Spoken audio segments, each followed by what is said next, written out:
The idea I used last week of choosing the most talkative points of Raw is something I'm possibly going to continue to do. Like for this Raw, there's two, possibly three segments I'm going to talk about. The first one being the most entertaining part of Raw, the part that made me laugh the most, the part that got me to want to see more from this part of Raw and going forward, and that is the Damien Sandow and Miz part of Raw. Yes, we had the same Miz versus Sheamus match, which we don't really care about because I feel that Sheamus is not the most catchy wrestler, the wrestler we're tuning in to see. As for The Miz, his opponent, the way Miz and Sandow were with each other in this match, you have Miz in the ring doing all the moves, all the wrestling against Sheamus. And Sandow, the comedy character that could possibly go up and be a face following this feud, was mimicking Miz. So every time he got injured, he'd act injured. Every time Miz did a wrestling move, Sandow would do a wrestling move.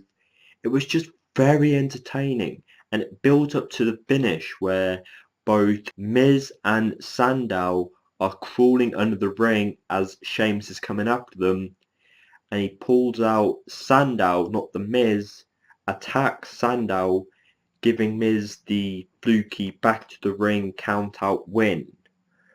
And that was just brilliant. Very clever thinking and a great way to use your manager or sidekick or possible future opponent. This was pure brilliance. I'm glad that the WWE, I've said this before, have found something worthy of Damien Sandow.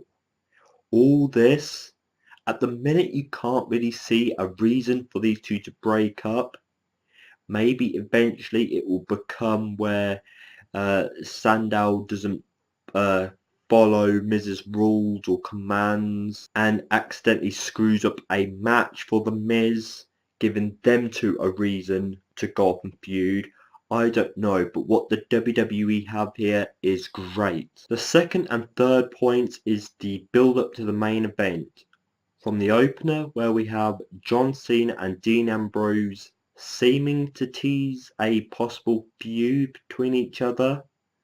And as much as I was against John Cena getting involved in a feud which fans like myself was enjoying every in-ring promo, backstage attack, match these two had, he weren't really needed.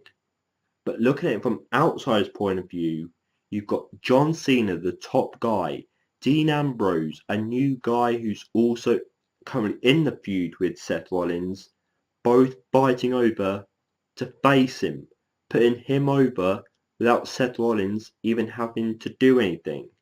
And he's not even the freaking champion. This is great. Yes, the John Cena stuff could have been left to a later point, but possibly getting involved here is the right time while things are hot. But as we see later, this is not to put over John Cena. It's to concentrate on Seth Rollins and Dean Ambrose. Because after John Cena and Dean Ambrose, for some reason, got paired up as a tag team to face the Gold Brothers and the Usos, who, number one, you've got the tag team champions fighting their possible opponents, being the Gold Brothers, and John Cena and Dean Ambrose, who are in a complete different feud. With Hell in a Cell coming up shortly, you don't really want to narrow down the build-up of the tag team championship match if we're going to get one. But pushing that opinion to a side, the match was really good. I really thought this was a great opener. If the tag team champions weren't in this match and that was a separate feud, it'd get more stronger opinion about this. But the fans in the WWE universe at the arena and on Twitter were loving it, and I was too. very enjoyable.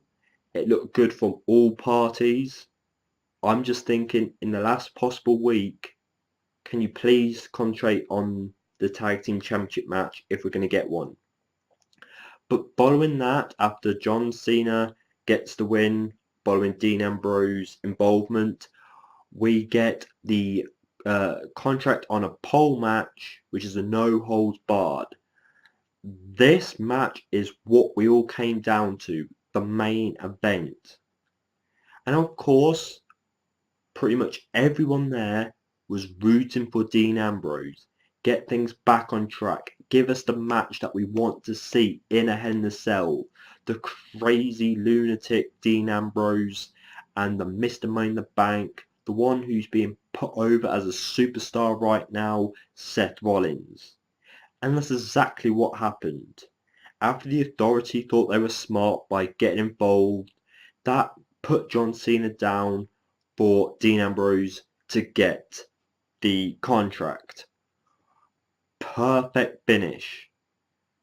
And the fact that Dean Ambrose didn't really get a win over John Cena, all this build-up of a possible feud the WWE seemed to have been teasing us, gives these two a reason now to feud against each other after the Seth Rollins feud. But there's one sad fact about John Cena losing, and it's not because John Cena lost, he should have lost, is the fact that he's now facing Randy Orton, because Randy Orton early in the night said how he wants to face the loser of this match in the main event of Hell in a Cell. Good luck with that. I think Dean Ambrose and Seth Rollins should be the main event, because I don't really think that John Cena and Orton should be main eventing or even happening. But a way to get John Cena and Orton at the pay-per-view, a very weak way. I don't really care who wins, even though I would love to see this sort of comebacky Randy Orton to pick up the win, the Viper Randy Orton.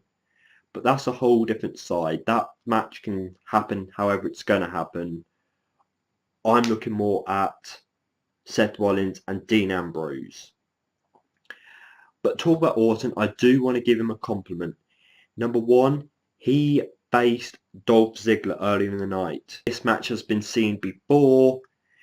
It was a very good match, which you expect from Dolph Ziggler and this returning heel-like Viper Randy Orton. But it's the finish.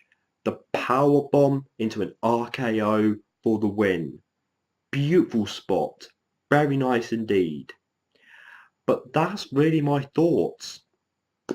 And yes, there were other parts of Raw I could have spoken about, but I really want to narrow it down to the points that I really felt strongly about and to get your views on them. So please share how you thought about Miz and Sandow, how you felt about John Cena, Dean Ambrose, possibly Seth Rollins, and the Randy Orton stuff. In the comment section below, I'll read, comment, possibly talk about in the next Raw review as it carries on to the Go Home show. And thank you very much for watching, people. Till next time, believe in NJ, and goodbye.